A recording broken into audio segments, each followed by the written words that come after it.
So I thought we'd start today with a review, really, of what we talked about in the first session, just so that we can kind of get back on track. It would be nice if I could, what do I do with that?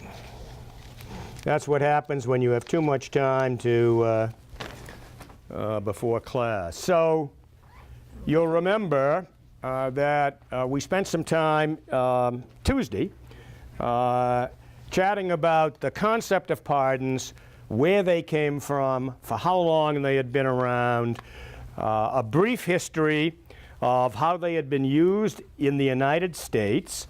We used some gross numbers in terms of how many the presidents had issued over the years. We talked about the development of certain things within the criminal justice system that seems to have affected how pardons are used. And we talked about the use of amnesty in terms of its as a clemency. But I think what we tried to say is that where pardons are for individuals, clemency is for groups, typically for political acts or things that were potentially acts against the state.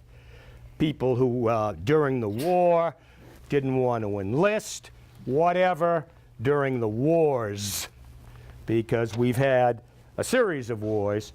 There have been problems.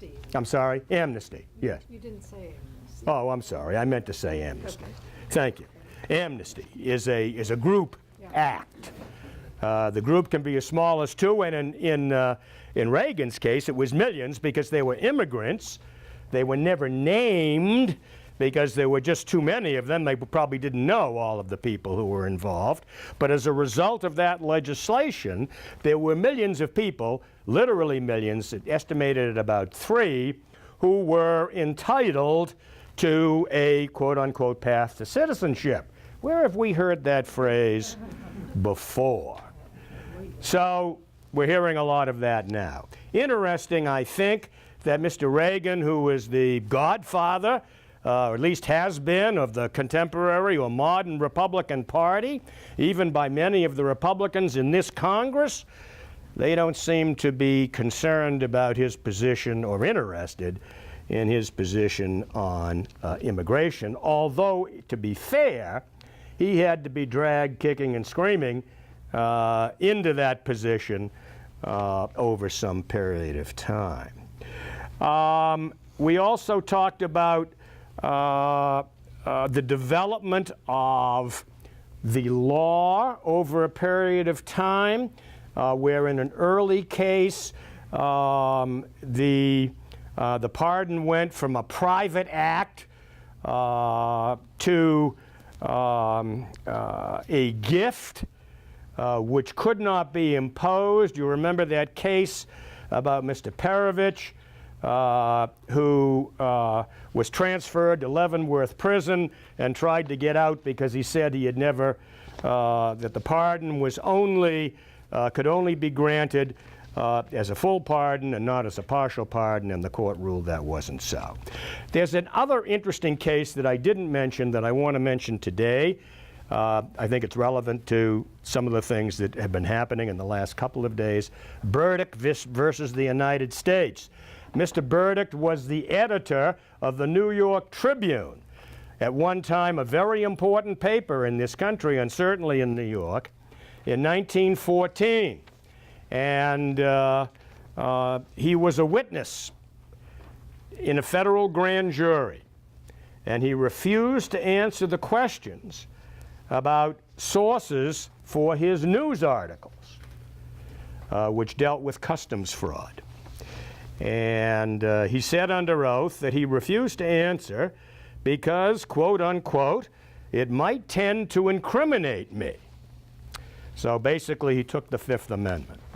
When he came back for a later appearance, before he testified, he was handed a full pardon by the president. And Mr. Burdick refused to accept that pardon and said, I refuse to answer on the grounds that it may tend to incriminate me. And he was cited for contempt. He was fined $500. He went again before the grand jury and again refused, and he was locked up, handed over to the marshal, and he was jailed. Wow. And the courts, he was actually in jail for some modest amount of time. The Supreme Court finally ruled that he did not have to accept the pardon. And he was released, discharged. The warrant was nullified. So that is still, to the best of my knowledge, that's still the law today. But anyway, yes, sure. Just as a little background, how is a grand jury selected? The grand jury is selected by the authorities in the district where it sits, so that if, for example, you're in Sullivan County, there'll be a jury, there may be a grand jury, and it's overseen by the chief law enforcement officer, which in Sullivan County would be probably the DA. In some places, it may be the U.S. attorney, if it's a federal case, as opposed to a state case. So the U.S. attorney for the district, in the District of Columbia, there's a U.S. attorney. And the jurors would be selected from a pool that was provided in the district. Is the selection process the same as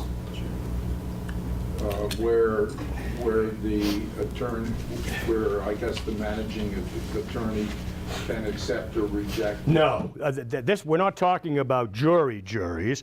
The grand jury is selected by representatives of the U.S. attorney, and because they are typically hearing not a single case, typically, but a group of cases, they would be perhaps interviewed, but there's nobody on the other side to object or not to object. You can't put But the U.S. attorney would have the right to The U.S. attorney puts on the grand jury whoever he wants, because typically there are a number of cases. For example, if again taking an example of a county in New Hampshire, Sullivan County, if you're on a grand jury, then you may hear, first of all, you may be selected for a period of 12 to 18 months.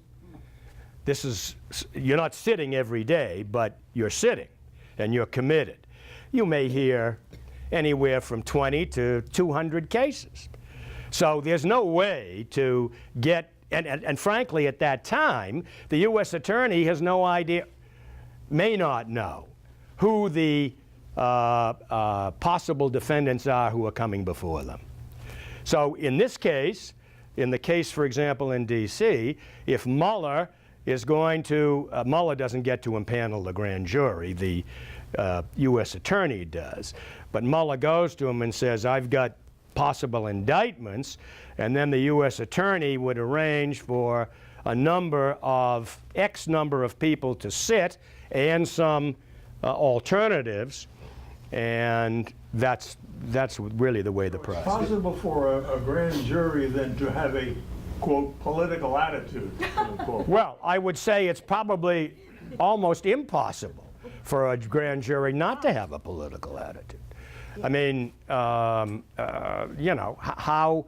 do you find people in this day and age, who don't have a feeling about what's happening? And there's no defense. And that's correct. That's what Martha says is correct, that when there are presentations made to the grand jury, there is nobody offering anything on the other side of the issue.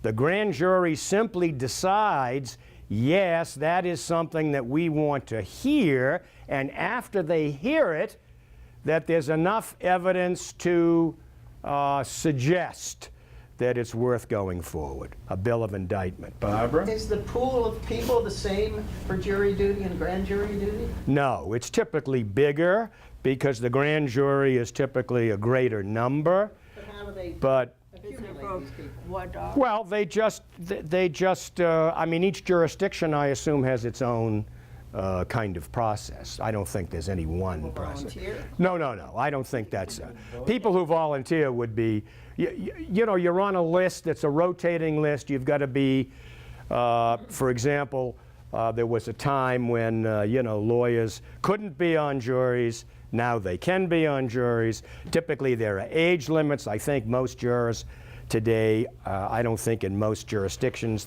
if you're over a certain age, that they let you sit or that they ask you to sit. So, and obviously there's a limit on the bottom side. But where does They don't that get- list come from? The list comes from the juror pool from the group of registered voters. Oh, that's Registered what- voter. That's correct. So can you be impaneled against your will? I think I mean, the on a answer to regular that jury, is yes. But I don't think that that's a major problem. I mean, I think, you know, if people can show that there's a legitimate reason why they should not be asked to sit, then sometime, well, for 18 months, right, that's a long time. They work, whatever. That can be a problem. Okay. Yes, So Mueller's grand jury is from D.C., presumably. which is heavily Democrat. Presumably. Okay, so there could be a bias there in terms of, yeah. Sheila? So the president's saying that this is a witch hunt, Okay. could or could not, could they have merit? Uh, I mean, Yes. it's really possible. Is there a voir dire? Voir dire? I took it from Jerry Spence, so he says it differently. Do they question the jurors and reject them on No. any grounds? So they just, whoever they're. No, but whoever's in panel, have to- no, there may be a questioning or discussion, but there's nobody on the other side. That's the But they point. don't have any grounds, the district attorney doesn't have grounds to reject a juror because of There's his no one on the other perceived, side. his or her perceived bias. That's correct. It depends on the questions they ask them, but I have another question. that's in general. Let's ask one over here. Sandy? I have a question. If you had a grand jury, let's say in Alabama, and they picked all white men in their 40s and 50s, Yes. could anyone challenge that? Well, the answer is yes. It has been challenged many times, and Alabama and Mississippi and those places continue to do it. So it's illegal, but they do it. Why Yes. would, in the case you were deciding, why did he take the fifth and not the first? If he was a newspaper man, didn't he have protection under the First Amendment not to? I didn't ask him. He might have. Might just as well have taken the first. So we have the grand jury. I think we got off on something. I was caught in the middle of. So let me ask you a question. So we have a situation where, let's imagine a case. Let's assume, I heard that on the news, no, I think it was this morning, I saw a clip of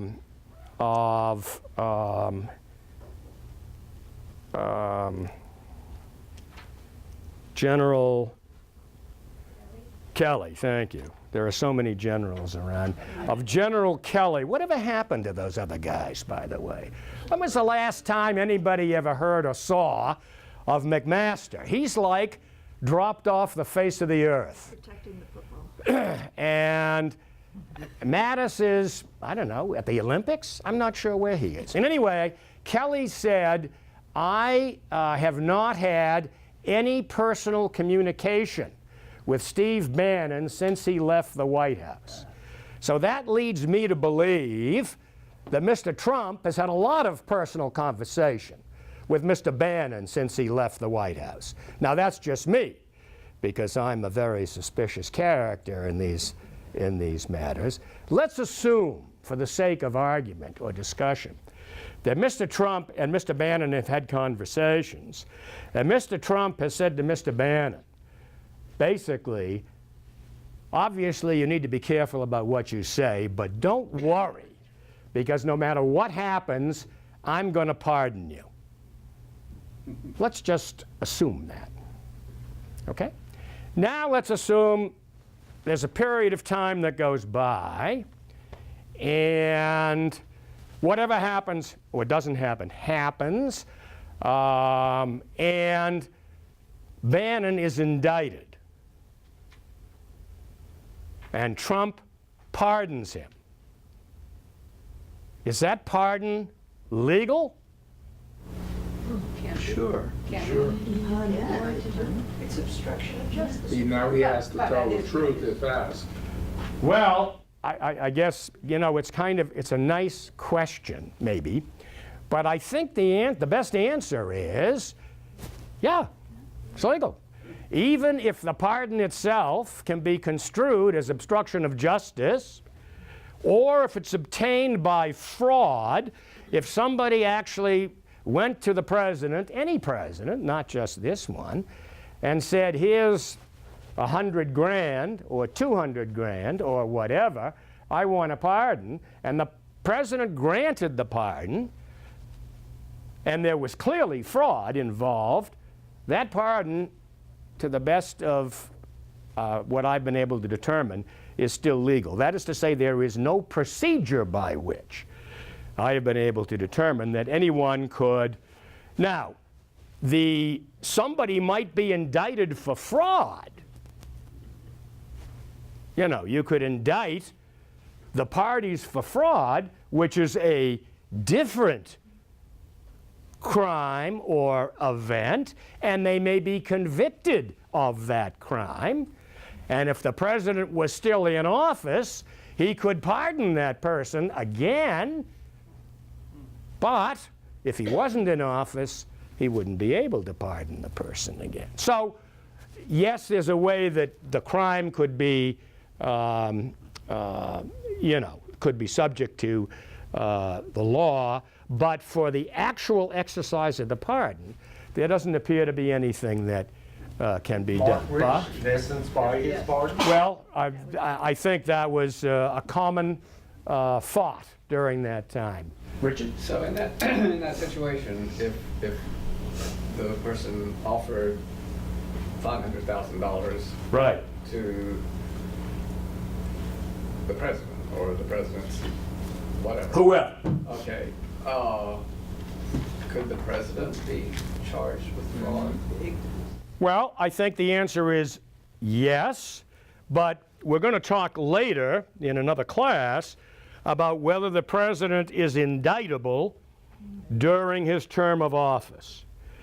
And this is another area where the lawyers have not been able to get it together. And there's one school of thought over here that says yes, he could, and there's another school of thought that says no, he couldn't, unless you wait until after he leaves the presidency.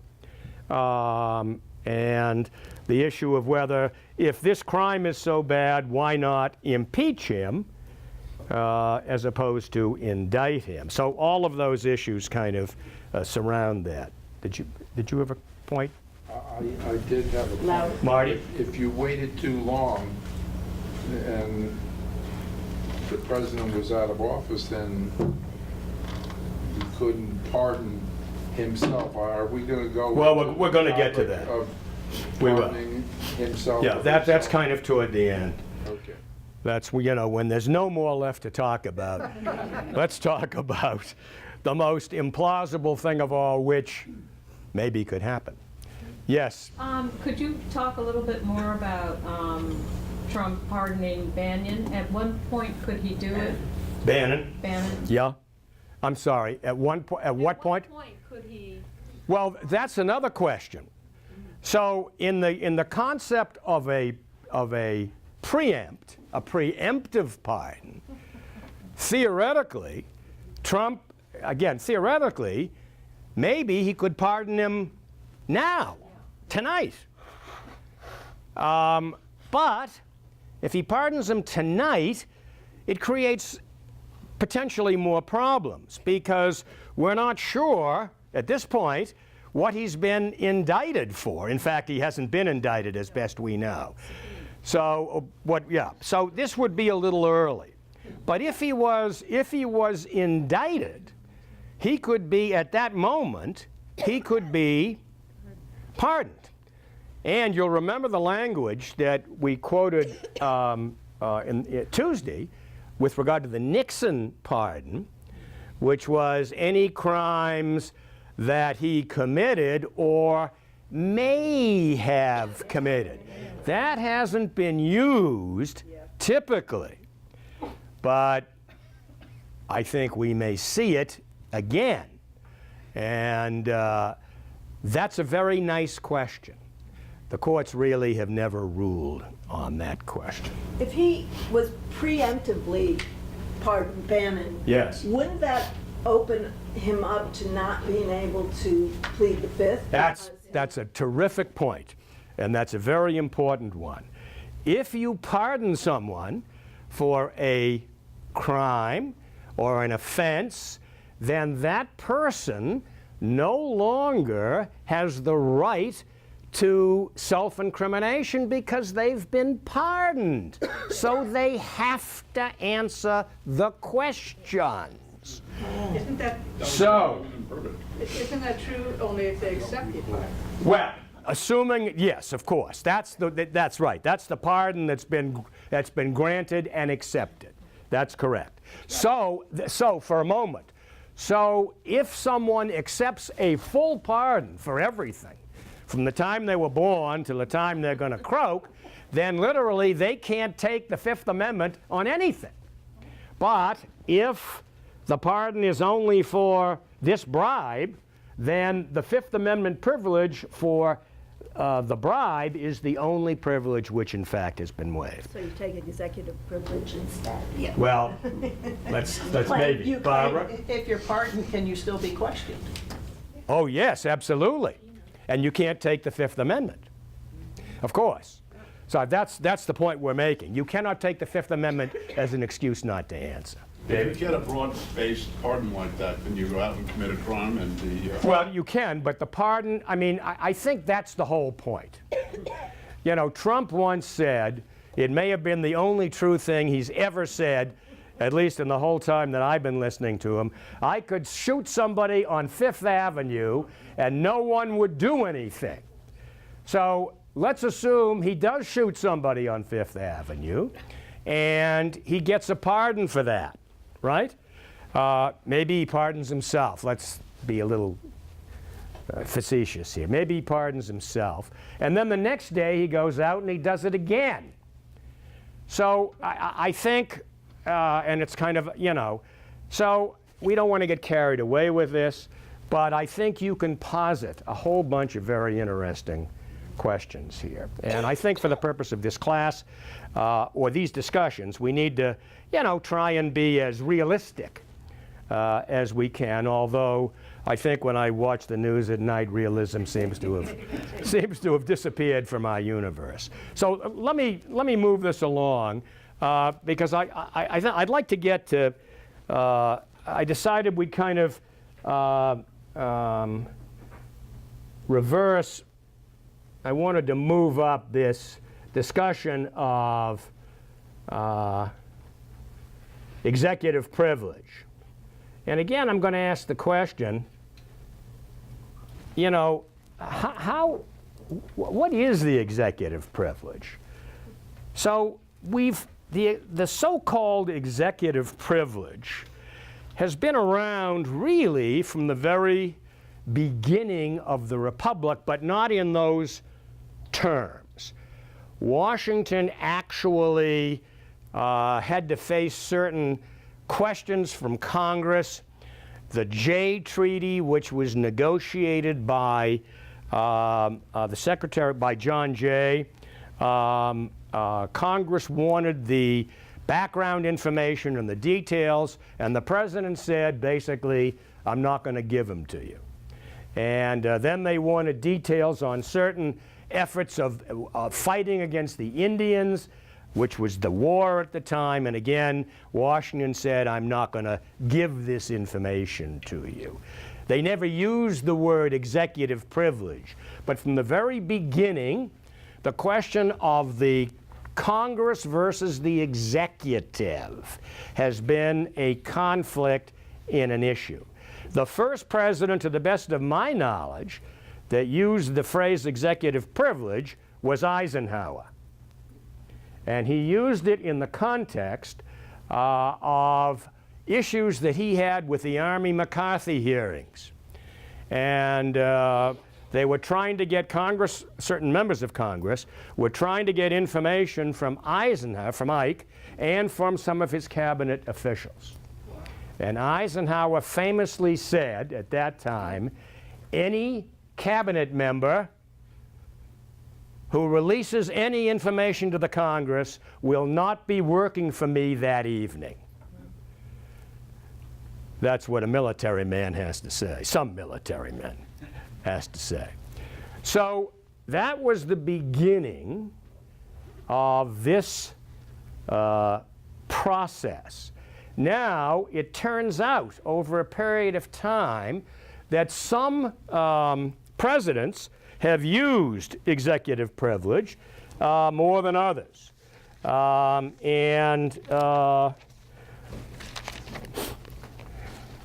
let me give you a little bit more background here. LBJ and Kennedy both said the executive privilege was restricted, surprise, to the executive, to me, not to these goons down here who, they're not entitled to anything in this regard.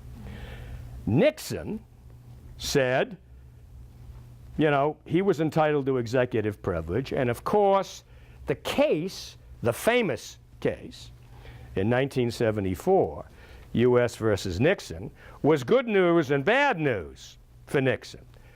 The court said, and it was a unanimous decision of the Supreme Court, the court said there is an executive privilege, but you, President Nixon, are not entitled to it here. And because, and then we'll talk about the because. Ford, Carter, Reagan, and Bush never used it. Even during Iran-Contra, they didn't use it. It was it's kind of a hot potato that nobody, it's been a hot potato, that nobody really wanted to deal with, I think because no one's been sure what the court will do with it.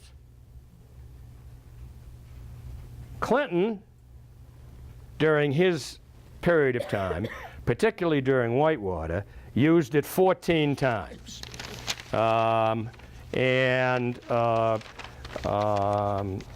Obama used it a number of times during the Fast and Furious scandal, you may recall, where Eric Holder was held in contempt by Congress.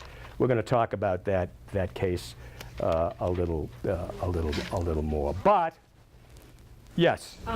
So in the case of Nixon and the Supreme Court ruling that he couldn't use it, so was that just in that particular case? Yes. Or did that then become?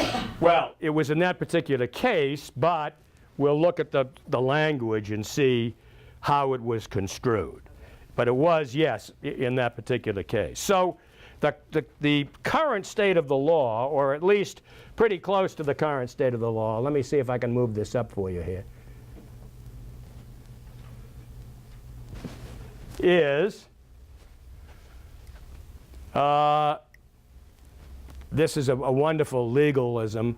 The presidential communications privilege is presumptively valid when asserted. Well, what the hell does that mean? By whom? Under what circumstances? No requirement that the president must have seen or even been aware of the documents over which he or she claims privilege. That's an interesting comment. He doesn't even know what it's all about, but there's a privilege. the communication in question must relate to a quintessential and non-delegable presidential power that requires direct presidential decision-making. The privilege is limited to the core constitutional powers such as appointing, removal, commander-in-chief, and the pardon power. And the pardon power. The privilege does not cover matters handled within the broader executive branch beyond the executive office of the president. Well, that probably, I think, means the broader executive branch, I think, is the cabinet and beyond it. But the executive office of the president extends to all these clowns in the West Wing. And so that's a lot of people. There are a lot of people wandering around there who never saw Mike Wolfe, who never talked to Mike Wolfe, who couldn't figure out why he was there, but nobody ever asked him in the 4 or 5 months he was there what he was doing there. So then we have the privilege doesn't cover matters handled, Thus, it does not cover decision-making regarding the implementation of laws that delegate policy-making authority to the heads of departments or agencies. Okay. Who's the author of that language? This is comes from an article that was written that I have. The subject, I can give it to you if you're interested. The subject communication must be authored or solicited and received by the president or a close White House advisor. The advisor must be in operational proximity to the president. Well, I don't know. Operational proximity. We've gone from Monica to Scaramouche. They were both within operational proximity of the president.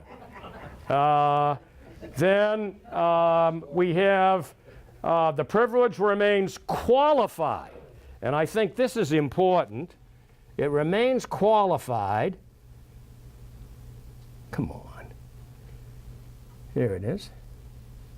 No, I don't want to do that. Sorry, guys. Trying to make this.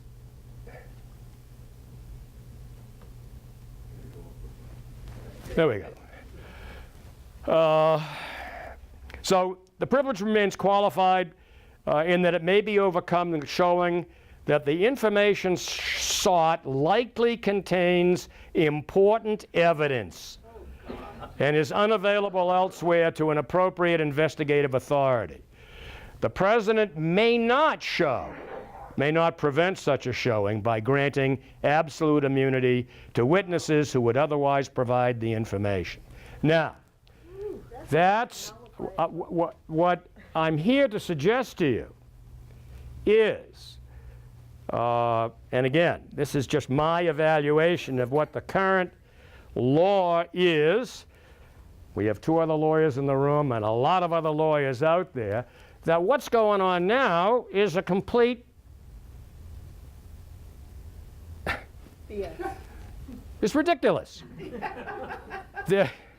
I had to stop. There is no privilege for Mr. Bannon. And the pictures of these lawyers walking back and forth on their cell phones talking to their mother, their broker, I have no idea who they're talking to.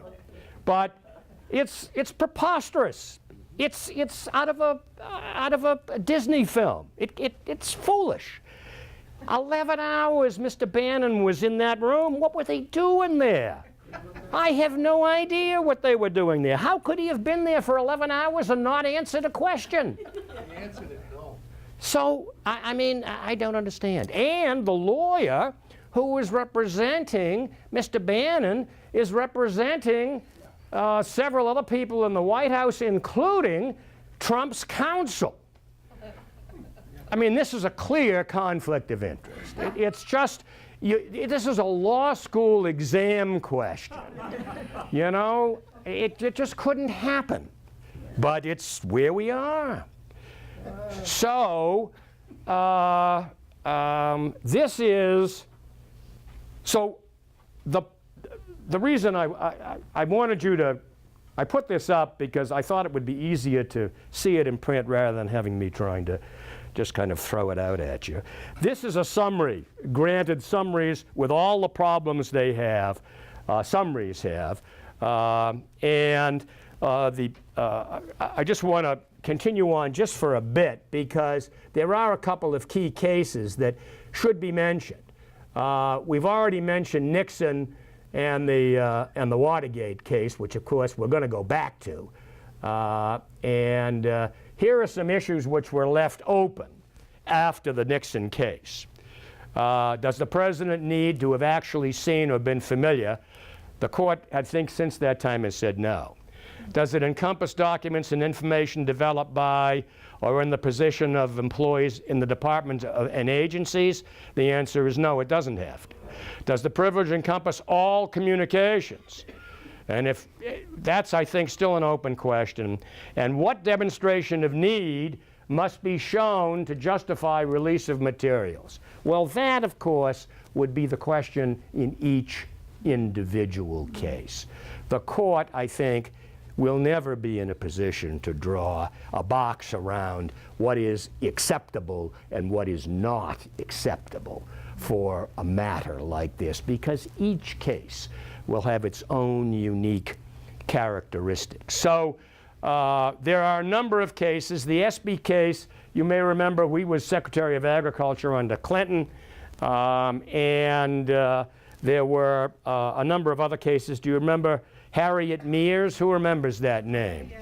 Harriet Mears, a great American from Texas who President Bush nominated to the Supreme Court, who was clearly not Supreme Court material, but she had been his personal counsel in the White House. And the case that involved her was a case where she was counsel to the president during that time. And that case actually, the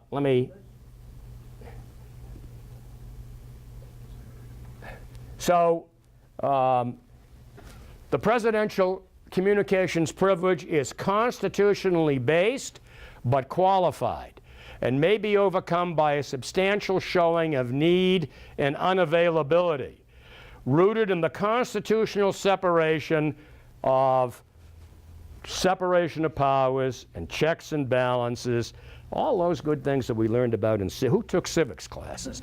I understand 70% of the schools in America don't teach civics anymore. That may be why we're in the position that we're in. I don't know. In any event,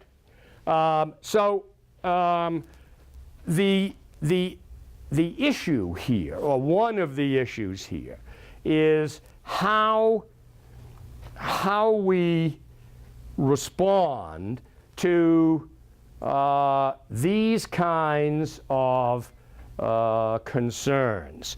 If we have Mr. Bannon, who is going to be examined by the grand jury, well, actually, I take that back for a minute.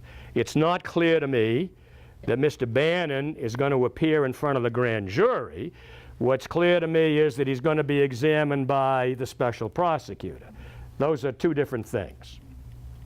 So I didn't mean to suggest that I don't know yet that he's going to be examined by the grand jury. That may happen. But according to Ty Cobb, an interesting name, who's the one of the president's attorneys, Mr. Bannon is going to answer all the questions that Mr. Mueller is going to ask, but for some reason they're exercising an executive privilege that doesn't exist in front of the congressional committee. Now, before we go any further, I want to kind of move this up. Let's think about this. Congress, we have three branches of government. We have Congress, we have the executive, and we have the courts. The way the Constitution was written, Article 1 is the legislature, Congress, the most important. Article 2 was the executive, and Article 3 was the courts. So now, not just here, but maybe in many ways, what's happened to Congress over the years? Where are they? So what can Congress do? Congress can hold hearings, right? They hold lots of hearings, God. You know, we go back, you know, I mean, they're, you know, going all the way back to Teapot Dome, and I mean, scandals and hearings on everything, right? We still have congressmen who want to hold more hearings on Hillary Clinton and the missing emails, and we can hold hearings on anything. So we have Congress, but what powers do they have? We now have two, both the Senate and the House, conducting, through their judiciary committees, arguably one of the most important committees in either house, on this quote-unquote Russia thing. And now Bannon went before the committee and said he wouldn't answer. Lewandowski went before the committee and said, I'm not ready. I didn't know what to expect. So what can Congress do? What can Congress do? Well, Congress, they did issue a subpoena on the spot, actually, to Bannon. And that got the guys back on the phone, and they were talking to I don't know who, and they said that didn't make any difference. Well, what kind of a subpoena is that? So what can Congress do? You know, Contempt. Okay, cite him for contempt. Yes. And what does that mean? What does that actually, from a legal standpoint, is that a criminal offense? No, it's not a criminal offense, but it is a civil offense. And so what if you, instead of not answering, excuse me, what if you lie to Congress? So that may be a criminal offense. But if you, let me get back. What can Congress do? So there's something called inherent contempt. Inherent contempt, which is a concept which relates to congressional power. And basically what it says is that Congress has the power to enforce its ability to collect information. And over the years, going way back, Congress had this power. In fact, how many of you have been to the Capitol and taken a tour? Well, most of you. So in fact, I don't know how many of you may realize that at one time there was a jail in the Capitol. The original jail is now a cafeteria. There was a second jail that became a post office. The only thing now that looks like a jail is there's a space that's kind of, that has bars on it that they said was reserved for George Washington's tomb, which was never placed there. Some people may think that's a jail cell. Actually, it never was. But the reason there was a jail in the Capitol was that Congress could put people in jail who were held in contempt. And they did put people in jail, in their jail, for people who were held in contempt. That has not been done since 1935. And I think the last time it happened, I forget who it was, but they actually put them up at the Willard Hotel. I'd like to be put up at the Willard Hotel. So, but theoretically, they could put somebody, for example, into the jail, one of the jails in D.C. I mean, they don't have to physically restrain this person in the Capitol, although that was the idea at the time. So why didn't they? So, I think, you know, they haven't done this since 1935. I think that, I think that's an interesting question. Why didn't the committee consider, you know, maybe saying to Mr. Bannon, you're in contempt, and we're going to lock you up. They send the sergeant at arms, who would be the person who would take care of this, and they'd march him off to the jail in D.C. That would have been nice television. Good shot on the news last night. Fox News would have had a ball with that. So, it's my take that they could have done that. Now, that would have been, perhaps given the circumstances, a little extreme at the moment, but they have, theoretically, they have that authority. Why didn't they do it? What else could Congress do, not just with Mr. Bannon, but with the attitude toward, by Mr. Lewandowski, I was going to say Lewinsky, I'm getting them mixed up. Then I shouldn't mix them up at all. So what other options are there for Congress? Because I would argue there are options, some of them pretty extreme. Can they give immunity? I'm sorry? Can they give immunity? They can. They could give immunity. They can give immunity to them. They can't give immunity outside of the congressional investigation, but they could theoretically give immunity to Mr. Bannon, yes, and say, you know, we're giving you immunity. And what else could they do? You know, we're coming down tomorrow to what may be a government shutdown. Yep. So maybe, and again, this would be an extreme position, but the committee could have said, well, you know, we're all going to go out and, you know, shut down the government because of this, because you refuse to testify. Well, it now comes at a very interesting time. It may not be because of this, but this is an added factor.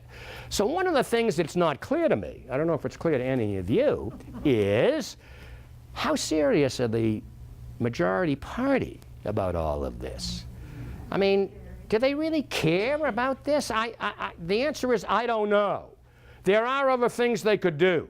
They could call up the president. He certainly got enough phone calls yesterday, or his counsel, or General Kelly, and say, hey, you tell the president for us that unless this guy talks, you know, he's got no votes from us for anything until this guy is willing to testify.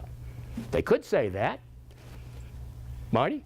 Isn't it unusual that the majority leader of the Senate, with all of his henchmen, are standing up and announcing to the world that we have no idea what the president wants in this bill, and therefore we're not going to bring anything to the Senate unless we know what he wants. And that, I was shocked to hear something like that. But I mean, isn't that, you know, I mean, everybody, going back in history, clearly it was important to know what the president, whoever that may have been, wanted and might or might not sign. But the whole thing with checks and balances and the balance of power and the power of Congress and the power of the executive is that you never know what's going to happen when that package lands on the desk and the vote in the Senate, you know, is 70 to 20 or some such number. And suddenly he's faced with, whoa, you know, this is a serious matter that, you know, I just can't forget. He may. But so I think that's a fair question. And, you know, I don't understand why the Republican majority, again, I don't know, who's that guy from, no, I'm talking about the guy on the committee, the Republican, Gowdy. Trey Gowdy, who was apparently a prosecutor at some point in time in his life, and who conducted the Benghazi, one of the many Benghazi investigations. And I don't know, you know, he seemed unhappy that Bannon wasn't willing to testify, but to me, being unhappy doesn't mean anything. You've got to be able to do something, and my point only is there are lots of things that Congress could do if they were so inclined. They may not be all great options, but they're at least they're there. Yes, Jane? But that assumes that Congress is an entity.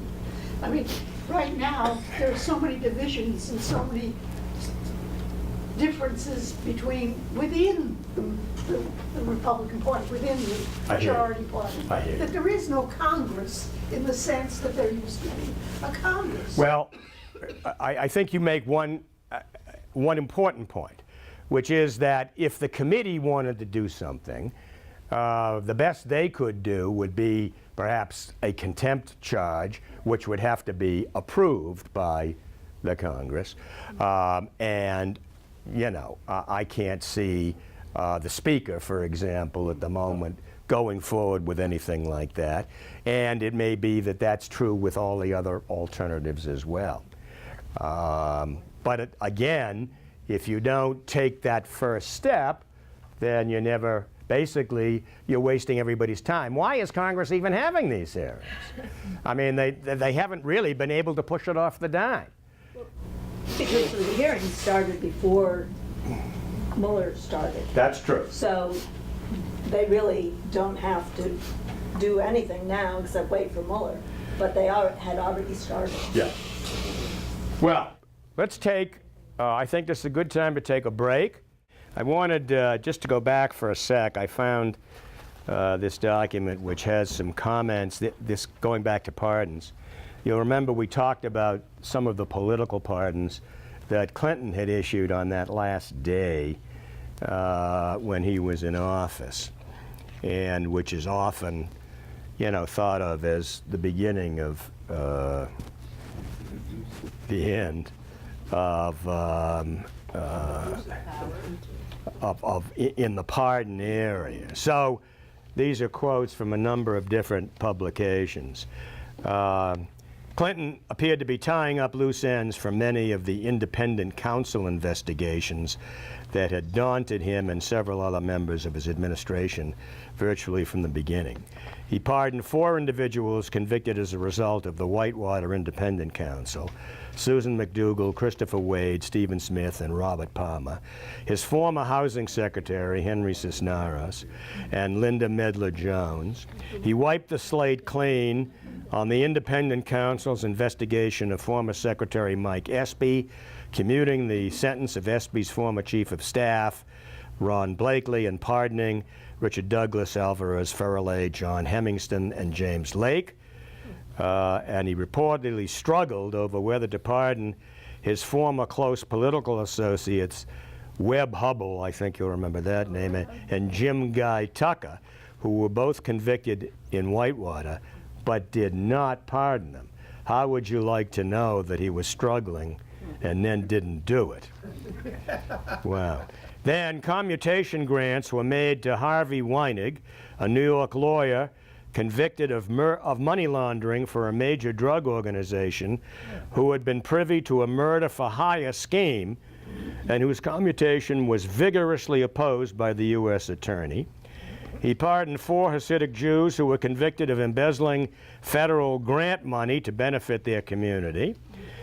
He pardoned Dorothy Rivers and Mel Reynolds, both serving prison times for fraud, who were recommended by Jesse Jackson. He pardoned grants to Arkansas businessmen and lawyers who never filed an application with the Department of Justice. One case proved particularly embarrassing.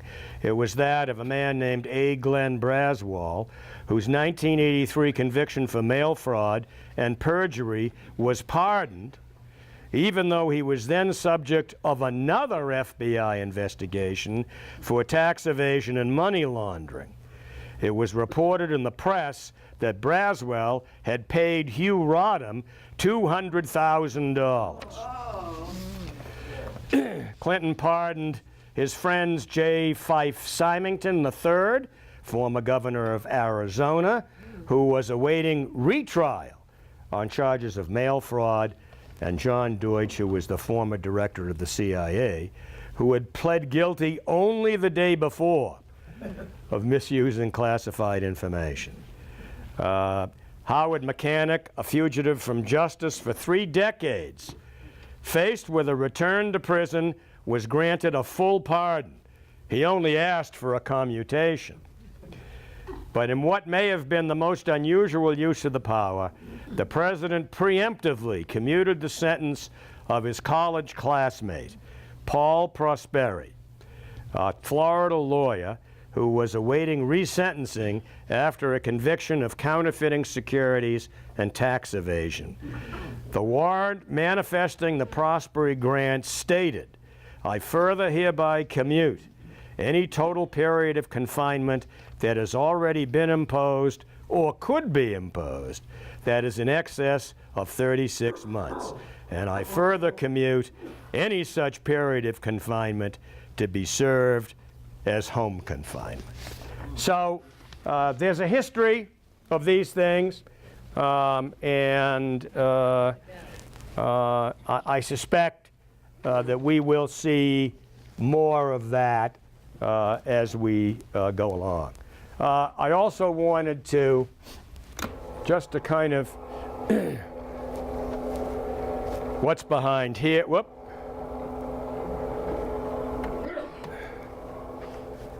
So what do we have here? I just wanted to make things even more complicated than they already are.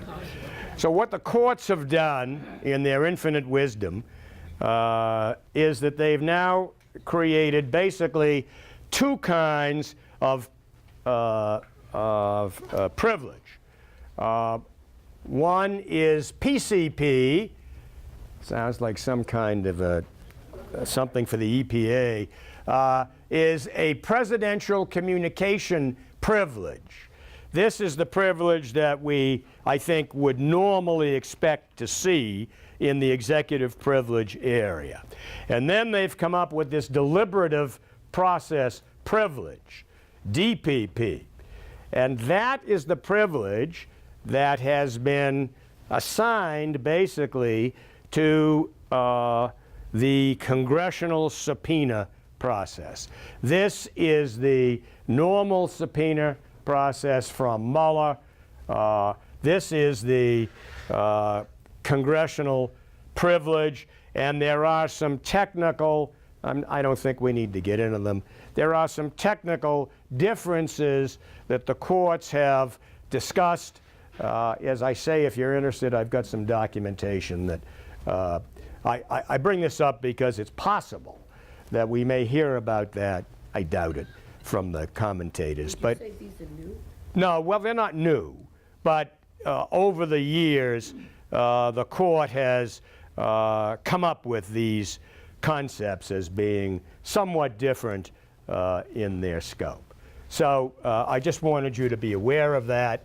And this inherent contempt, again, I haven't heard anybody mention that, but that is the process that by which Congress could hold you in contempt. The other thing, and somebody mentioned this during the break, and I think it's important and should be obvious, I'm sorry, maybe it shouldn't be obvious, but is that there's another way that Congress could, come on, fella.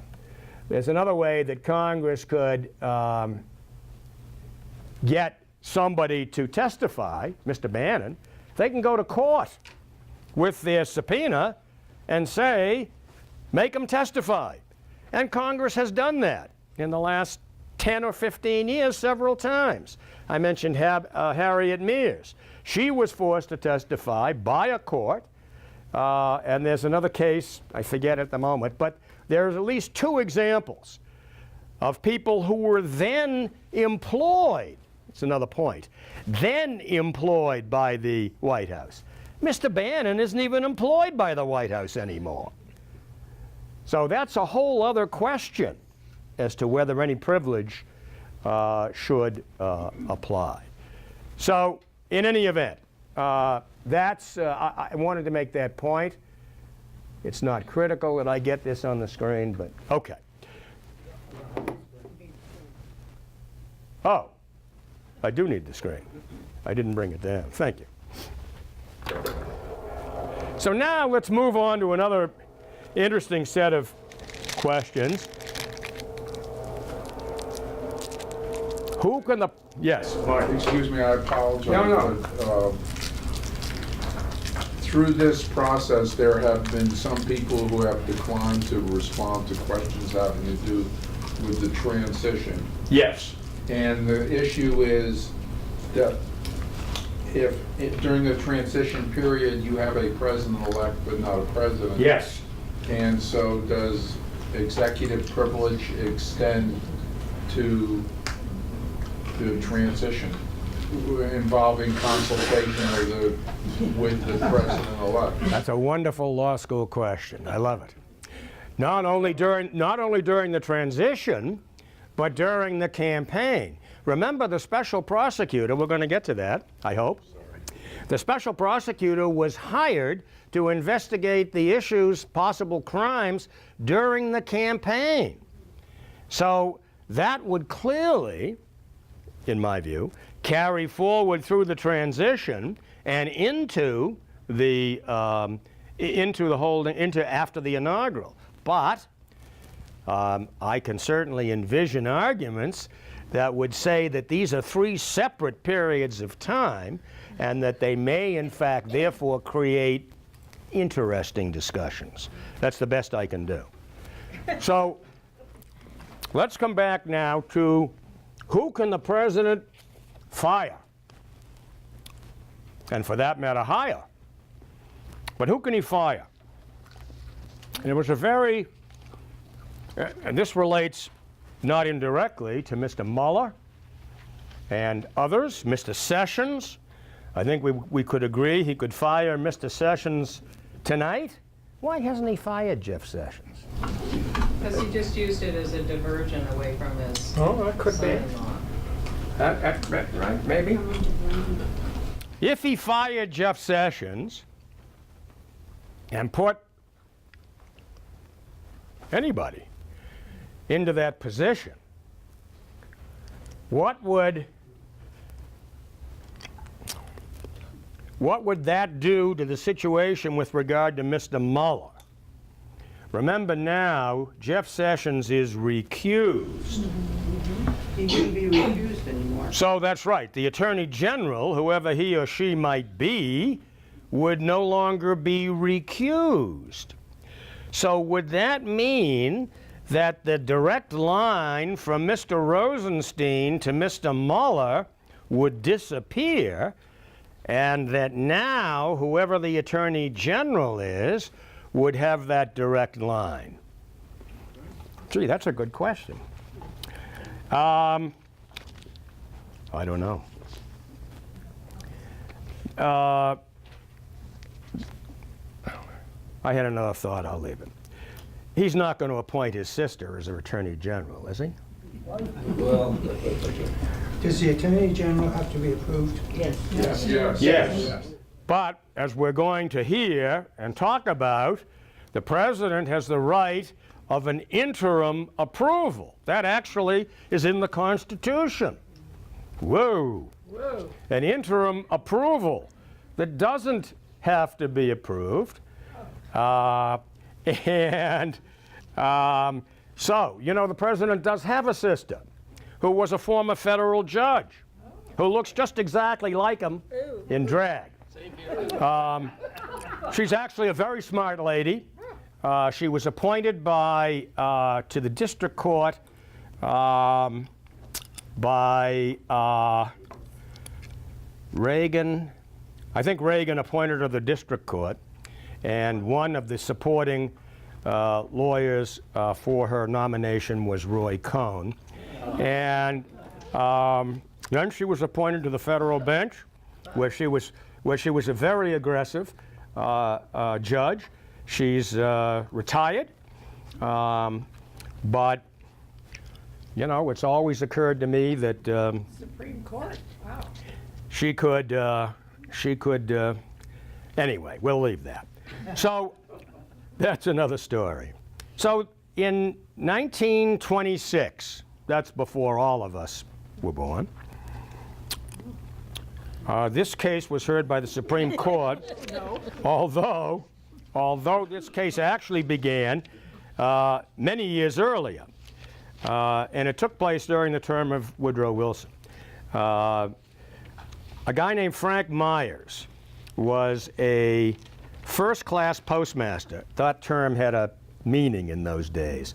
There were 4 classes of postmasters, which I think depended basically on the size of the district. In any event, he was a quote-unquote first-class postmaster in Portland, Oregon.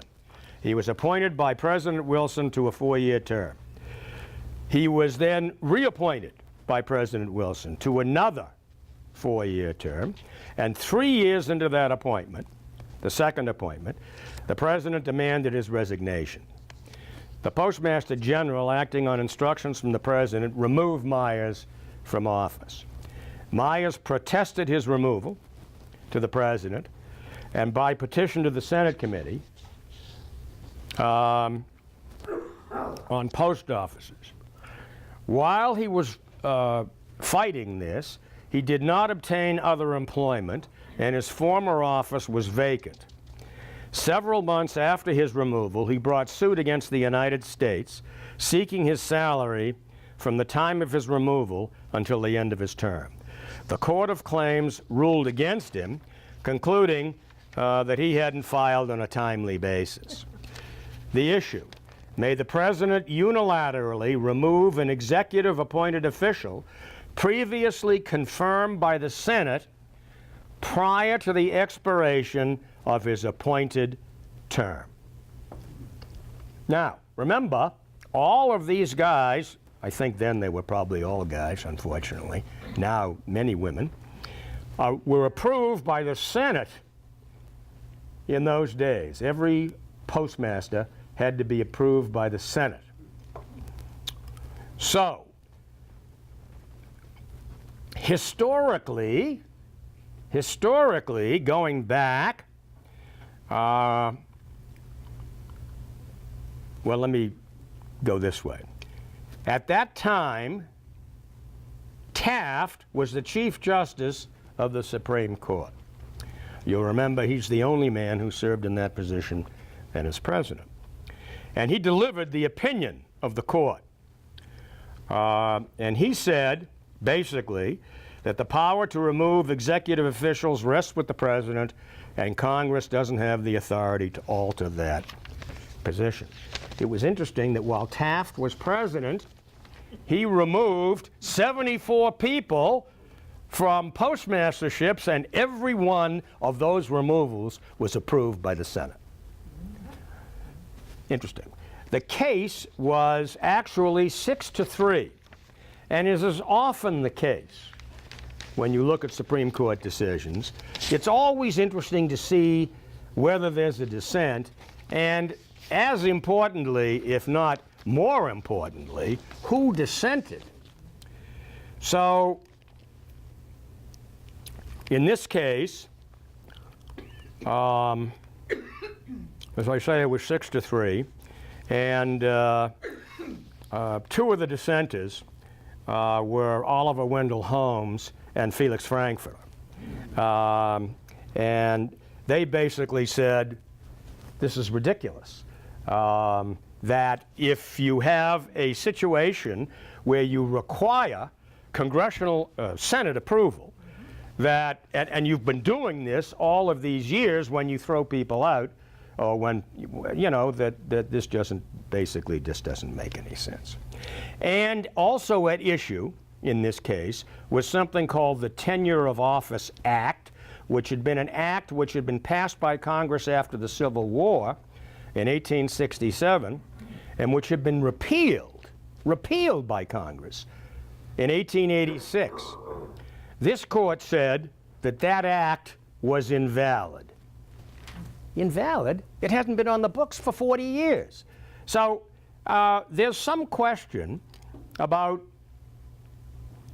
what people were talking about here.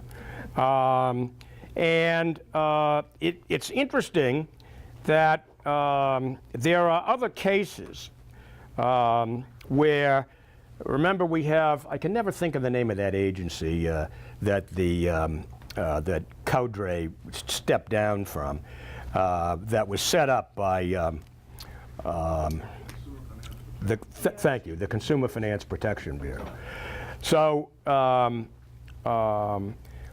so when Cordray stepped down, he appointed the assistant, the deputy, which had been written into the act. And then Trump appointed X, and the first go-around with regard to the courts is that Trump's appointment would stand. I'm not sure where that's going to go, but that's still in play. But my point is here that this is still the law. Myers is still the law of the land, basically saying that the president can fire, he has unfettered power to remove non-judicial appointees because they exercise executive power on the president's behalf, and he must have their loyalty and trustworthiness.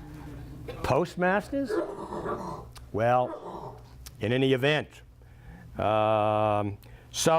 As I say, this case still is on the books, and it's interesting, and perhaps more than interesting, it could be very important to what's happening today. This case was never raised in the discussion of Watergate by the Supreme Court in those cases. It's very interesting to me that no one ever raised this case, although the court, the Supreme Court, came to the same conclusion, i.e. that the firing of Archibald Cox was illegal. But this whole concept of who the president can fire and who he can't fire remains, I think,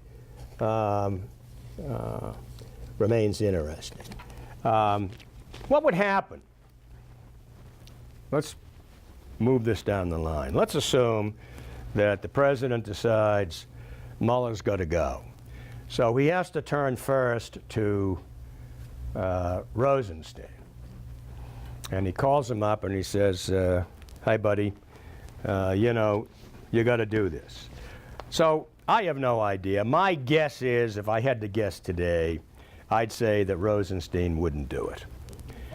So he would fire Rosenstein. Then, going down the line, there's a gal. I'm not having good luck today with names, I'm sorry.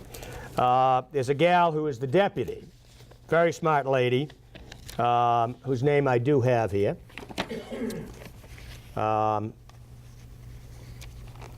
Who is next on the list.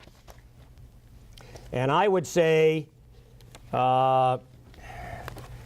it's unlikely that she would fire Mueller, but it's possible. Then there's the next person on the line is, interestingly, the Solicitor General. Does anybody know who the Solicitor General is? Noel. Robert Bork Jr. Well, no. Noel, anyway, Noel is a kind of Robert Bork Jr., very smart, very conservative guy who, again, this is strictly a guess. My guess is for his career in his country, and he would probably do this. So now he fires Mueller. Now what happens? Beside everything's hit the fan. What happens with the Mueller investigation? What happens with all the material that they've collected? What happens? What happens? What happens? Is this the beginning, or are we in the middle of a constitutional crisis? Whatever that may mean. Where are we at that point? What happened when Cox was fired? Impeachment. Well, yes, impeachment happened, and actually that was the trigger that moved people like Sam Ervin and others, you know, to quote unquote do their duty. And at one point, not long afterwards, there was a group of them that went up, you know, up to the White House and sat down in the Oval Office and said, Mr. President, you're out of here, because we're moving forward. I have a question, though. That happened in October, I remember very well. Yes? But he didn't leave, wasn't it, till? No, we didn't leave until August. He actually resigned on August 8th. Right. I know, because that was my birthday. Leon Jaworski. What's that? Wasn't Leon Jaworski appointed Yes, after him? that's correct. They appointed another prosecutor. That's right. And He was a Democrat. Jaworski, who was from Texas, that's very important. They appointed somebody to substitute for Cox. So Jaworski picked up the reins and moved things forward. Now, the question is, what would happen here? And, the answer is, I have no idea. But what would be the point of firing Mueller and then picking somebody else as far as the president is concerned? Remember, this appointment was not the president's appointment. This was Rosenstein's appointment. So the president, theoretically, can't make that pick. The new attorney general, if there is one, would probably make the pick, particularly if Rosenstein is gone. The new attorney general would presumably pick a replacement for Rosenstein, a replacement for the deputy, if in fact she had refused to move forward with this request. And so, under the terms of the special statute process, I think that the new attorney general would be able to, one, make a decision as to whether they would appoint another prosecutor, and two, decide who that person would be. David? Sessions is still there. Yeah. Well, no, I understand. He's recused. He is recused. If Sessions is still there, then they have to appoint somebody to replace Rosenstein, who would then presumably have a choice to make, because the chain would stop still at that point in that position. So, What's that likelihood? Marion? What's that likelihood? I have no clue. Yes. Am I remembering right? The only reason we have the special prosecutor, Mueller, is because Trump fired Comey. The FBI was leading the investigation, right? That's correct. So if he had never fired Comey, we would not have, or we don't know that. I would think it's a lot less likely that we would have a special person. Yes. Isn't another scenario the possibility that all hell would break loose and the Congress might finally Get a backbone. get some backbone and go and say, hey. One would like to think so, but my wife says that I'm a half glass empty guy, not a half full glass, but I see nothing in this Congress to suggest any backbone from almost anybody. This is a group of wimps, completely clueless. Unless they're poll numbers. Completely tiny. We don't know. Well, I mean, That's an objective statement. Right, I take it back. It's a personal statement. So, but I think that to me, it would be the beginning, perhaps, of a constitutional crisis, because I think no one's really sure what would happen. My take is the more people who tell the president to do something, the less likely he is to do it. And so I think that, the people now who are telling him, to support DACA and to support the L-chip program and all of that, the less likely he is to do it. And I think we've seen that, since he walked down those stairs, not the stairs, the escalator, to a room full of people, almost all of whom had been paid $50 apiece to be there. So he doesn't have to do that anymore. So, Yes. Radical as this sounds, are we in a revolution of some form without really the public getting much involved? Well, I don't know that's the case. I may have said this already. If I have, I'm sorry. But I said it earlier to a smaller group, perhaps, that I heard a poll this morning, 90% of the Republican people who identify as Republican Party members, 90%, do not believe, let me put it another way, 90% of people who identify as members of the Republican Party believe that the news coming from the media is fake.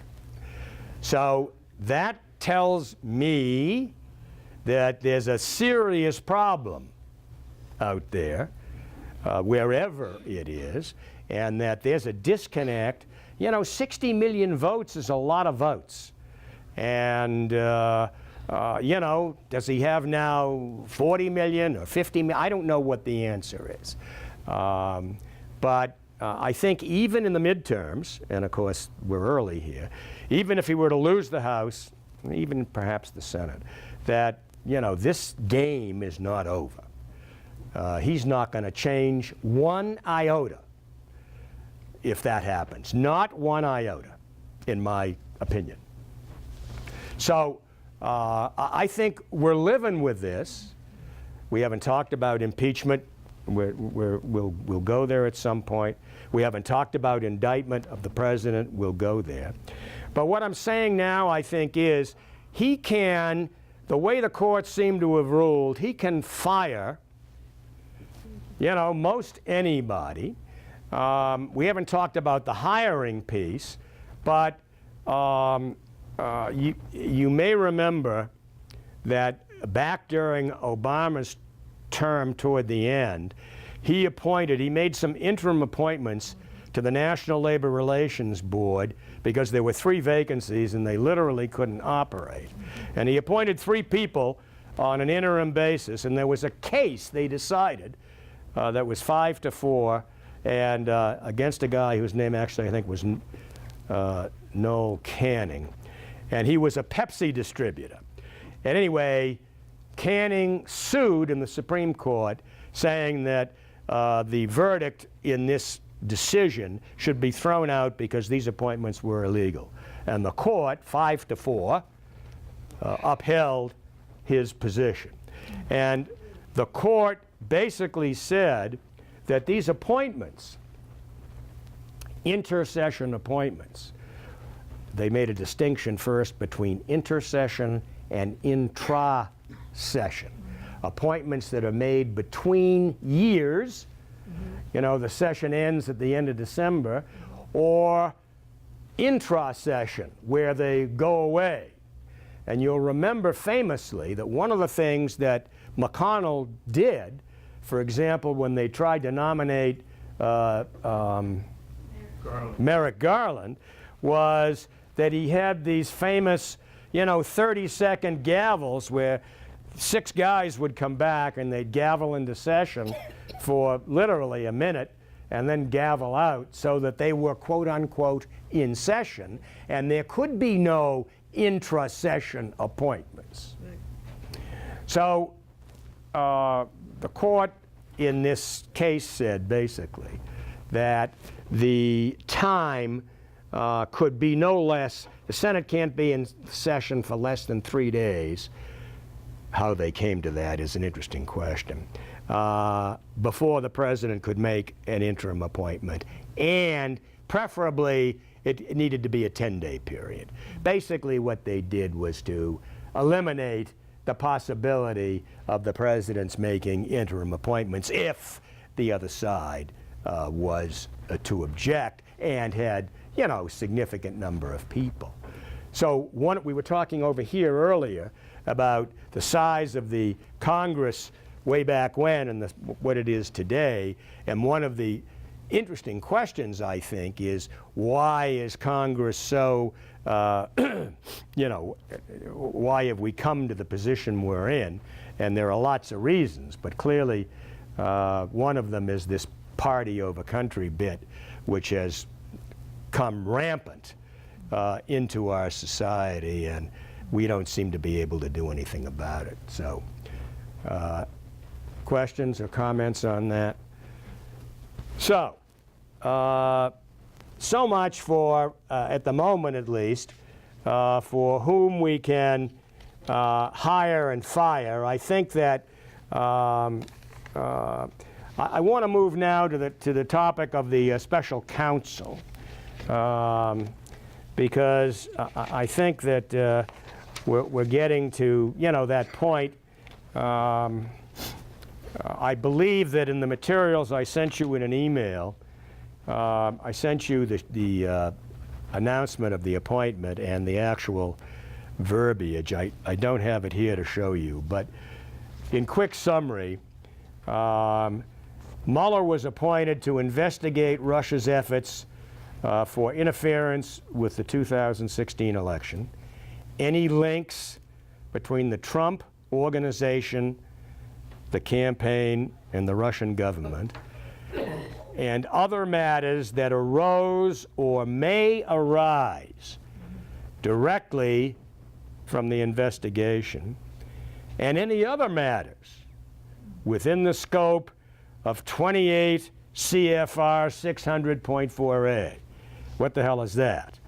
Well, that is, quote unquote, to investigate and prosecute any federal crimes committed in the course of and with the intent to interfere with a special counsel investigation, such as perjury, obstruction of justice, destruction of evidence, intimidation of witnesses. Notice, please. Collusion never appears here. It's a total non-entity. There is no collusion in these cases. If there is something like that, it's conspiracy, which I would admit is perhaps not totally dissimilar. But yes, George. Maynard, who are the authors of that word? Of that what? Who are the authors of that charge? Well, it came, no, who wrote that was Rosenstein. Now, who else sat with him, I don't know. He signed it. I think he probably wrote it. He may have talked to, you know, one or two of his deputies about it, but he was the one who wrote it. It gives basically what this does is it gives the special counsel the right and the full power to exercise all investigatory and prosecutorial functions of any U.S. attorney. So presumably, Mueller could bring actions in front of a grand jury. But, and this is a big but, the way this document appears is that Mueller, before he does this, any of those things, he needs to go back to Rosenstein and say, this is what I found. And this is what I'm prepared to do. And Rosenstein has to approve it. And if Rosenstein doesn't approve it, then that's another interesting question. What happens to it? So, this is quite different from what we had before. And so it's important to understand. Mueller is tasked with finding links or coordination between Russia and the Trump campaign. Matters that may arise, quote unquote, indirectly. Federal crimes with intent to interfere in his investigation. Note I think it's interesting. He wasn't asked to find out what the hell happened. You know, so he's specifically looking for criminal activity. That's not a bad thing or a good thing, but it's one thing. But that's quite different, I think, from actually being tasked to find out what the chain of events were. Now, you might have to have a chain of events in order to get to crimes. I certainly would admit and understand and appreciate that. I'm sure Mueller does. He's a very smart guy. But there's nothing in here that says, you know, tell the American people and Congress and all of us what happened here. And so that doesn't, so Mueller doesn't have the power to indict by himself. And he doesn't have authority to issue a report by himself. So he would need approval from Rosenstein for either or both. What kind of a guy is Rosenstein? Well, by all reports, Rosenstein is a very accomplished, reasonable man. He's a Republican by background, but he has a very high rating from, you know, the lawyers around him and everyone who supports him. And he is a Republican. The name of the gal who's his deputy is Rachel Branch. Branch. But in any event, she is the deputy, and Noel Francisco, Brand. Noel Francisco is the, as in San, is the Solicitor General. So, so I think that, you know, we need to try and so I guess one of my points is that if Rosenstein gets fired, what's the likelihood that the person coming into that position, male or female, is going to have the background, the sophistication, the understanding, the political sense to make decisions about these matters? And I'm sorry? What'd you say?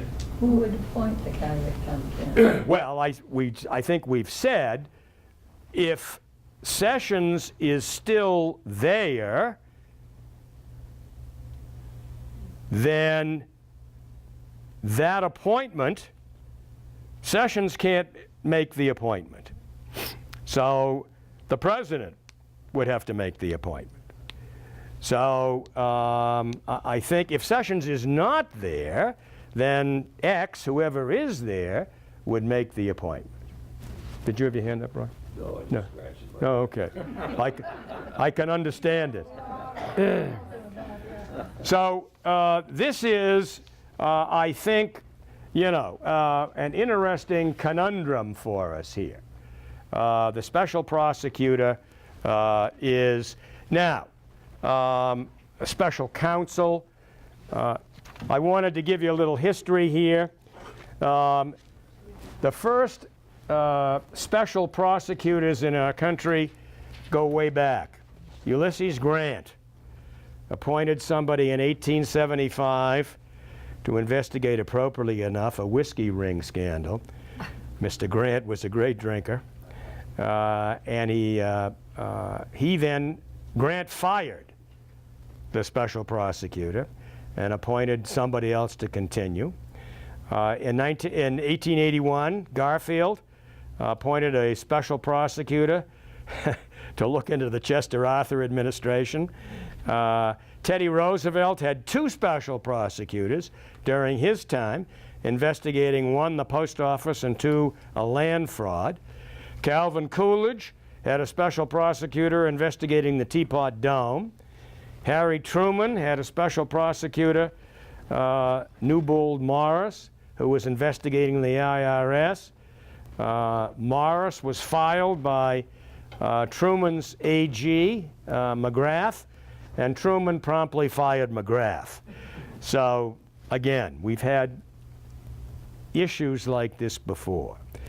Of course, Richardson agreed to appoint a special prosecutor when he was at his Senate hearing, and they then, he suggested Cox, and who was finally appointed.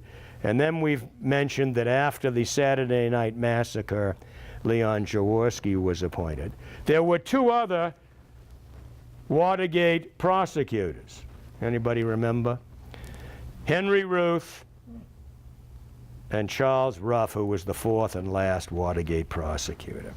Now, after Watergate, there was a, this is kind of laughable, there was an independent ethics act passed by Congress. And under that act, there was an independent counsel law under the Ethics in Government Act, which was reauthorized 4 times and then expired in 1999. And under that act, there was a whole process and procedure that the special prosecutors used. So the current regulation with regard to the special prosecutor is that he may be disciplined or removed only by personal action of the Attorney General, now Mr. Rosenstein, for misconduct, dereliction of duty, incapacity, conflict of interest, or for other good cause. These regulations are regulations promulgated by the Department of Justice, and they have no underlying statutory basis. Therefore, I suggest to you that they can be challenged, and of course, the verbiage here, I think, is, you know, other good cause is a very nice way of saying, well, what do I feel like this morning? So that's, yes, Tim? Who pays for all this? Well, that's a wonderful question. I'm glad you asked that question. So we do. Does Congress have any oversight of that? So, yes, I'm glad you asked that question, because it just so happens that I have some information on that. From 1875 through 1978, there were 7 special prosecutor investigations. Under the independent counsel law, which was from 78 to 99, there were 20. And of the 20, 12 did not result in any criminal charges. A sharp contrast with the earlier ones. So somebody actually went to the trouble of coming up with some numbers about how many people were charged, etc. I won't go through all of these, but first, these are all paid for out of tax money. The most expensive ones, Whitewater was 80 million. The Iran-Contra was 48 million. The Waco raid, which resulted in no individuals charged, was 15 million. The Mike Espy case was 25 million. There were 13 people charged, 8 convicted, and 7 pardons in that case. So in Bush, in H.W.'s term, a guy named Samuel Pierce, who there was 30 million spent on influence peddling. There were 18 people charged, 16 convictions, and 1 pardon. Iran-Contra, 14 individuals charged, 11 pleas, 6 pardons. So some of these cost peanuts. Hamilton Jordan, there's a name, for cocaine use. That, you know, was a small situation. It wasn't. The Valerie Plame case, was 2.6 million, one individual charged, one plea, one conviction. So the point is that it's all over the place. But it's big bucks. I mean, I think the last I heard was that Mueller's staff was 17 people. I mean, wow. And these guys and gals are, pretty highly paid people. I've got no idea what he's paying them. But yeah. That's just the 17 attorneys. Well, yes. I don't know what it is, but it's quote unquote 17. So I don't know if they're all attorneys, if some are staff, I don't know. But it's a big number. Could Congress say there's no money, we're not spending any money? I think they could. That would be a way to turn this all off. There's no more money. Yes,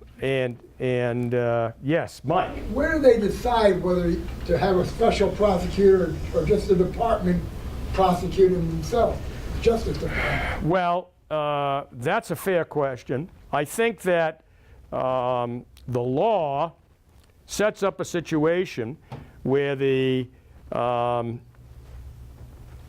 Congress can ask for a special prosecutor. And I think, it doesn't have to be by a vote, but I think if there is sufficient movement to do this, then that's the way it typically, certainly the president could do this. He didn't in this case.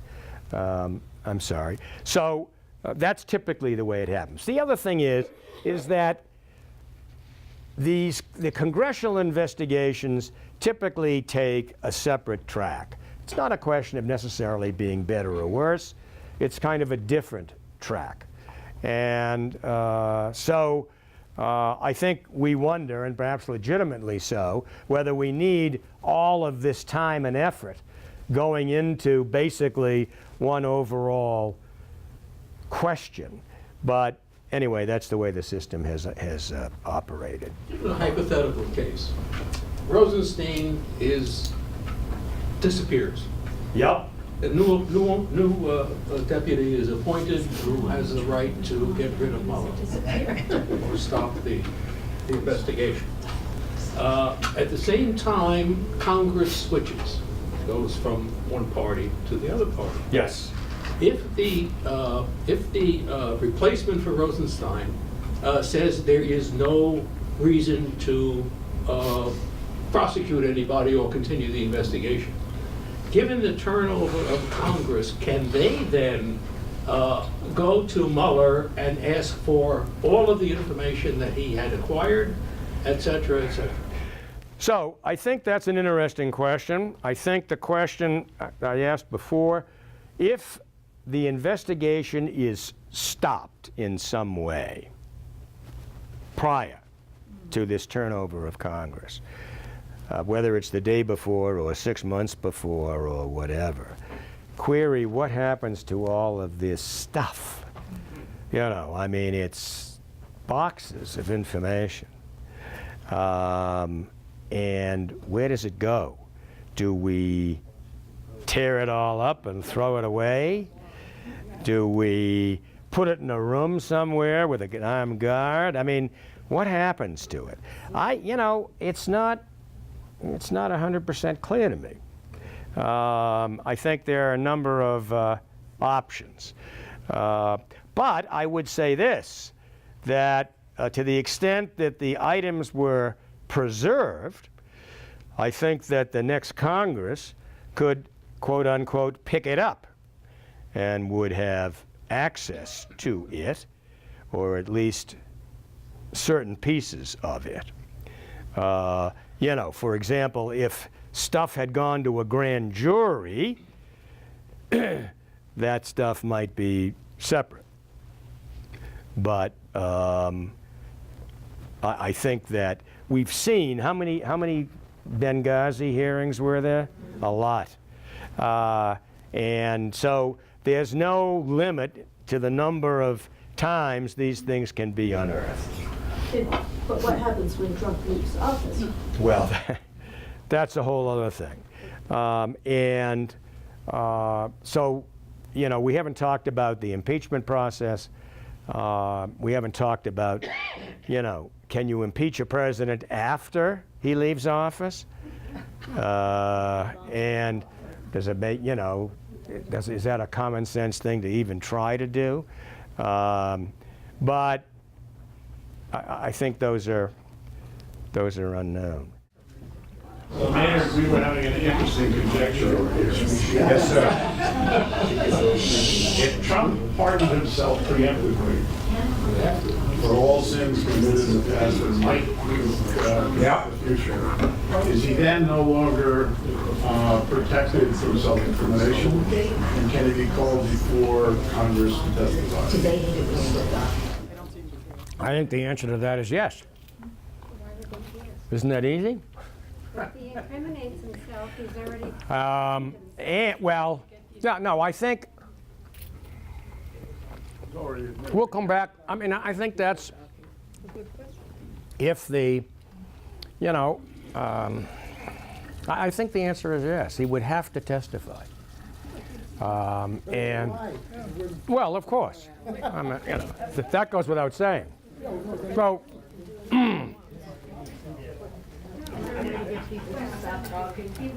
So,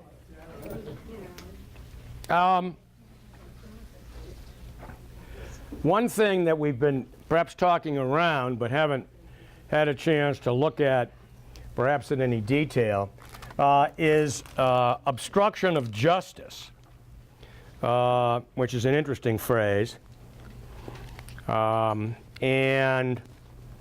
I thought we'd address this.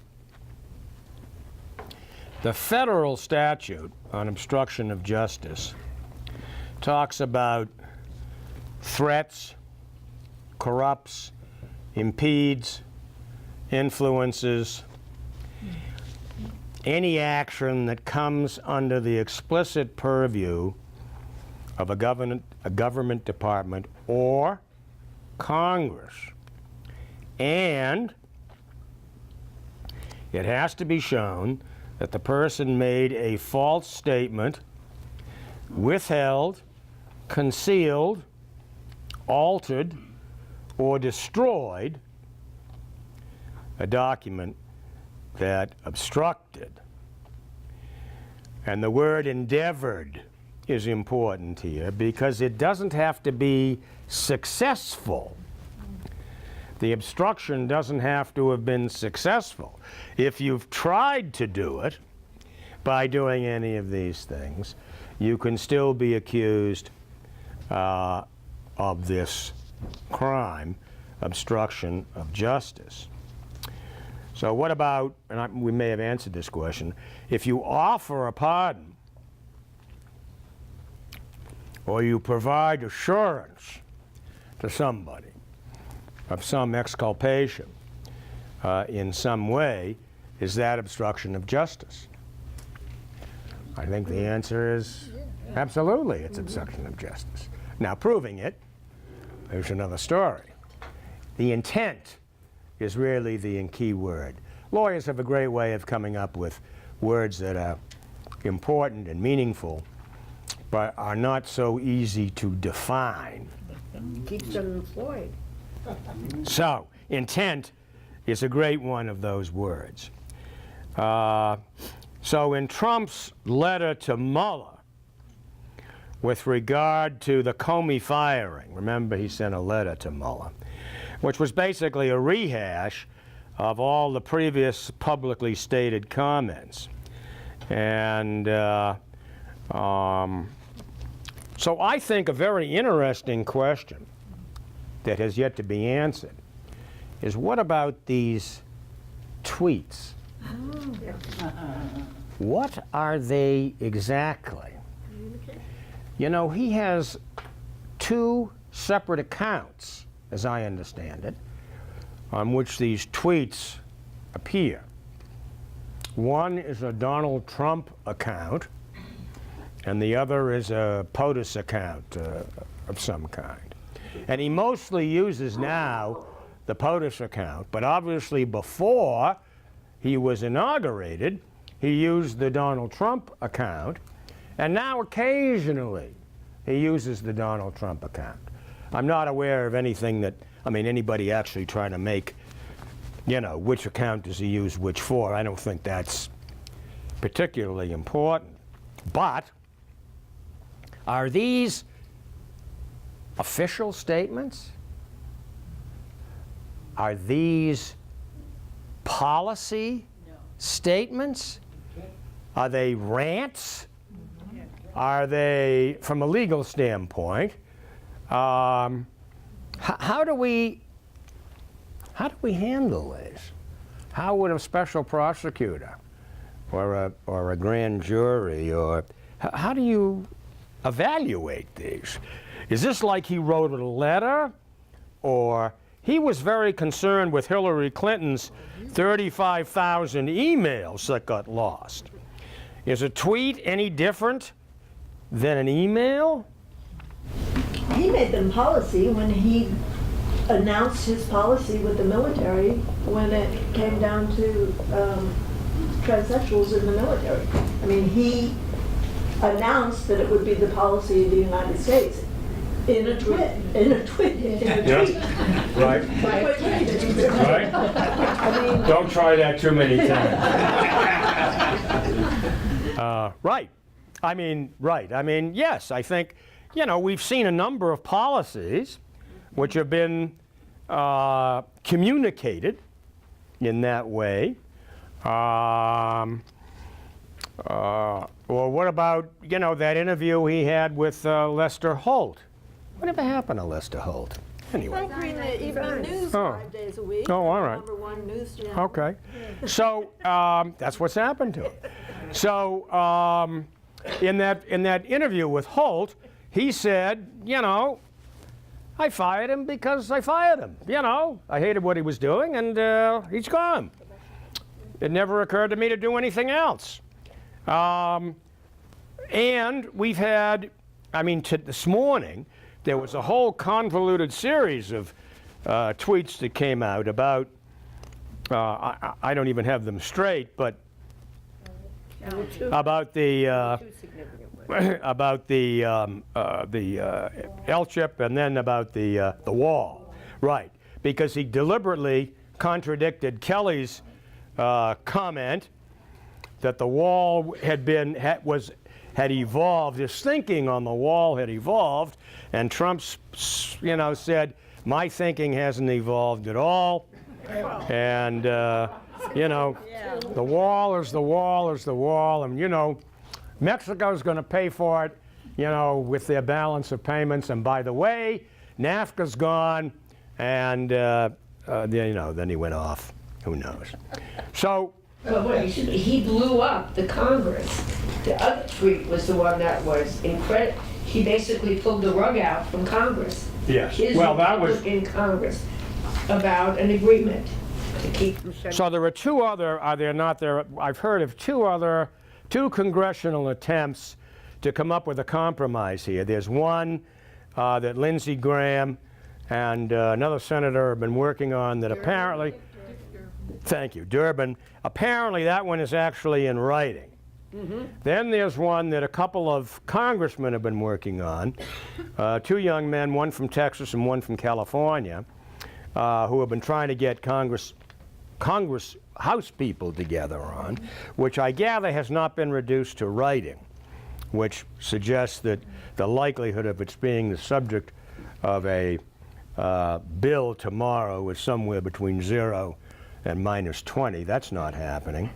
But this whole thing with, you know, the president last Tuesday in that famous meeting where he said, "I'll sign anything that you bring to me," and then of course now he's signing nothing, no matter what it is. So this does make it difficult for Congress.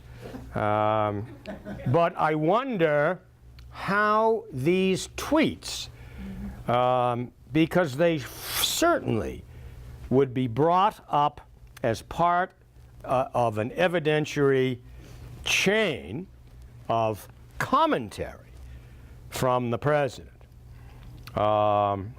in a, you know, in any case that I think, you know, he would be involved with. So and this is new territory. I mean, emails are one thing, tweets are another, then there's what, Instagram or other things that disappear after, you know better than I don't know, after X number of minutes. Snapchat, whatever. So, you know, I mean, what about this stuff? And, you know, what do the courts know about this? Boy, I don't know. Isn't a tweet like a much shorter version of an email? You can only do, I don't do it. Yeah, you can only do certain. Well, it's now what? Did they move it from 140 characters to 280? It doesn't matter. It would seem to me that has to be information that can be used, because you can use email. It's public. Well, we will nominate you the next time there's a vacancy. On the Supreme Court, now I'm ready. I'm more qualified than this people. Harriet Myers. So, somebody mentioned Alan Dershowitz earlier. Mr. Dershowitz, I need to tell you, is one of my least favorite characters. So anything I say, you have to understand, is prejudicial in that sense. But he has been, I think it's worth chatting. He's a very smart man. He's been a very successful lawyer, a lousy businessman. He famously opened a delicatessen in Cambridge, which closed after 2 years because he was the only customer, and or virtually the only customer. But that's neither here nor there. That bears no relationship to his success as an attorney. But he has suggested that Trump can't be convicted of obstruction of justice because in firing Comey, it was a lawful act, and you cannot obstruct justice if you've committed a lawful act. That's his argument. And Dershowitz, in my view, has been an acceptable Roy Cohn. His whole approach to the law has been to push and shove and fight, and not a bad thing, as hard as you can, do everything you can short of and right up to the line, and maybe a little bit over the line if nobody's looking. And he's gotten away with it his whole career. He's made a barrel of dough. But his point is that, in his opinion, this is a lawful act, and there's no way that it can be considered to be obstruction of justice. He also says, and I think this is interesting, that we have a system of where we have a unitary executive. And he says that in Britain and in Israel, they have a very different legal system. They have a state prosecutor and a system that is outside of the political arena, so that these kinds of cases are removed from the political arena and they're decided within that special office. And indeed, it's true that in both Britain and Israel, I think they're the only two that I'm aware of, where this system exists. And it's his theory that we should adopt that in this country. And it may make some very good sense. I'm not here to argue the case. I think there are probably some very good reasons why that may make some good sense. I don't know all the details, but basically the special prosecutor in that office are appointed for long periods of time. You know, they're totally nonpartisan. They're funded automatically without, you know, discussions of pros and cons and lefts and rights. And their responsibilities are seriously taken and upheld by the courts, etc. So that may make some sense. Isn't that what our courts are supposed to be? Well, it may be what it's supposed to be, it may be, but that's not certainly what it's become. I agree, I agree. So, Gotta appoint those other guys too. this is, well, that's true. The people still have to be appointed. Somebody- I wouldn't disagree with that. In any event, that's his position. The only, I shouldn't say this. The only other thing, I have to say it. The only other thing I can tell you about Alan, I don't mean to say, Dershowitz, is that I have a very good friend who has a house on Martha's Vineyard where Mr. Dershowitz has a house. And it is widely known that for many years he has spent his weekends walking on the nude beach in Martha's Vineyard. And I think anybody who, you know, does that deserves some special recognition. So. I don't know whether that's a plus or a minus, but somehow I get a kick out of that when I think about. No, he's nude. He's nude. George. How are the judges appointed in the UK? I can't. I don't know, but I will find out. It's. But I think what happens is it's a panel of people who appoint them. I don't know what the length of term is, but it's, you know, for a period of time. You know, the fact that our federal judges are appointed for a lifetime, in my view, is not a plus, it's a minus. You know, it's one thing when the life expectancy of people back in 1789 was, you know, 48 years. Now we're talking about people who live forever, and or certainly from the standpoint of the bench. Yeah. And I think that you know, it's something that really should be reconsidered. So next Tuesday, we're going to begin to get into the concept and the discussion on impeachment and also on indictment of the president. And the question of whether the president can be indicted, when, what impeachment is. We just raised the question of impeaching somebody after the fact. An interesting question. I think there have been 19 impeachments, I think, in the history of the Republic, as I recall. 17 are federal judges, and 2 we know better, Mr. Clinton and Mr. Johnson. And Nixon was not, quote unquote, impeached. There was never a trial. And I'm going to ask you another question. What would happen? We're not going to answer this question, but I want you to think about it. What would happen if the House or a House came up with a bill of impeachment for the sitting president and turned it over to the Senate, and the Senate didn't want to do anything about it? I thought that happened with Clinton, didn't they? No, the Senate sat with Clinton. There was a trial. Oh, okay. So, and I'll ask you another question.